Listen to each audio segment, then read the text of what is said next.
Chapter 10. Leaving. One summer evening in 1515, hundreds of rich and important people were at a party in Lyon for François I, the King of France. Suddenly, a door opened, and a robot lion came into the room. The lion moved its head and walked over to the king. Then a door in its body opened, and flowers came out. They were the fleurs de lis, the flowers of the kings of France. The robot was a present from the Medici family to the new French king, and it was made by Leonardo da Vinci. The king liked this amazing present very much, and he wanted Leonardo to come to France. After Giuliano de' Medici died in March 1516, Leonardo stayed in Rome for a few months and then left. It was a good time to go.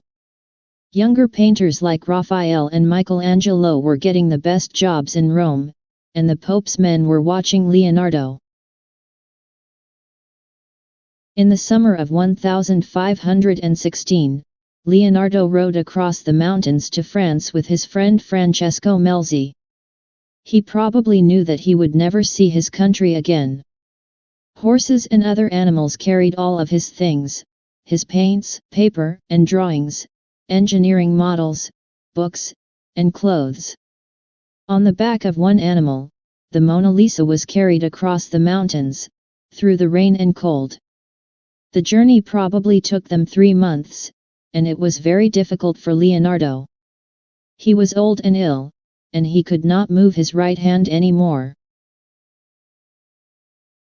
When Leonardo arrived in France, François I gave him a big house in Amboise, about 1 kilometer from one of the king's castles.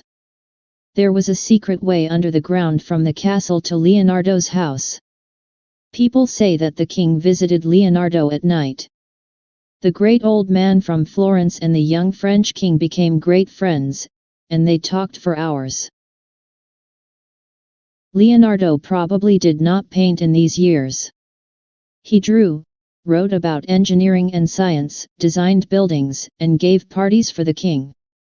Famous people came to visit the great Leonardo, and look around his workshop. At the same time, he was working with Melzi and thinking about how to make his notes into books. He knew that he did not have much time. Leonardo da Vinci died on May 2, 1519.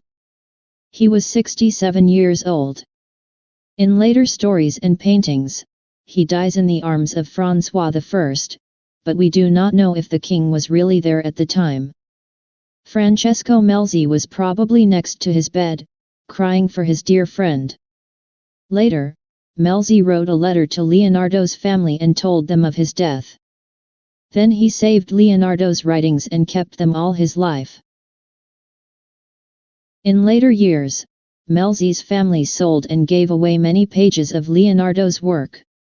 Some of them were lost. Leonardo made over 6,000 pages of notes and drawings about engineering, maths, anatomy, art, water, light, and many other things.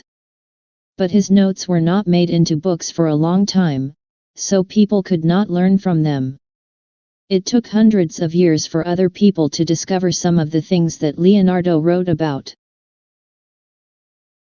We are still finding lost work by Leonardo da Vinci today.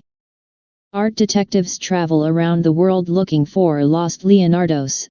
They use the latest science to study hundreds of possible works, and sometimes they find a real one. In 1966, 2 books of Leonardo's notes and drawings were discovered in a library in Madrid, and in 2010, a note by Leonardo was found in France. Then in November 2011, visitors to a museum in London stood in front of a Leonardo da Vinci painting called the Salvatore Mundi. The Salvatore Mundi was painted by Leonardo in about 1513 for King Louis XII of France. Later, it went to Britain and then to America. For a long time people thought that it was by an apprentice called Giovanni Boltraffio, and in 1958 it was sold for only $70. In 2011, after years of study, the art world decided the painting really was by Leonardo da Vinci. In 2017, the art world was sent buzzing with the news that the Da Vinci painting Salvatore Mundi had been sold at a Christie's auction to an undisclosed buyer for a whopping $450.3 million. That amount dwarfed the previous record for an artwork sold at an auction, the $179.4 million paid for Women of Algiers by Pablo Picasso in 2015. The sales figure was stunning in part because of the damaged condition of the oil-on panel, which features Jesus Christ with his right hand raised in blessing and his left holding a crystal orb, and because not all experts believe it was rendered by Da Vinci. However, Christie's had launched what one dealer called a brilliant marketing campaign, which promoted the work as the holy grail of our business and the last Da Vinci.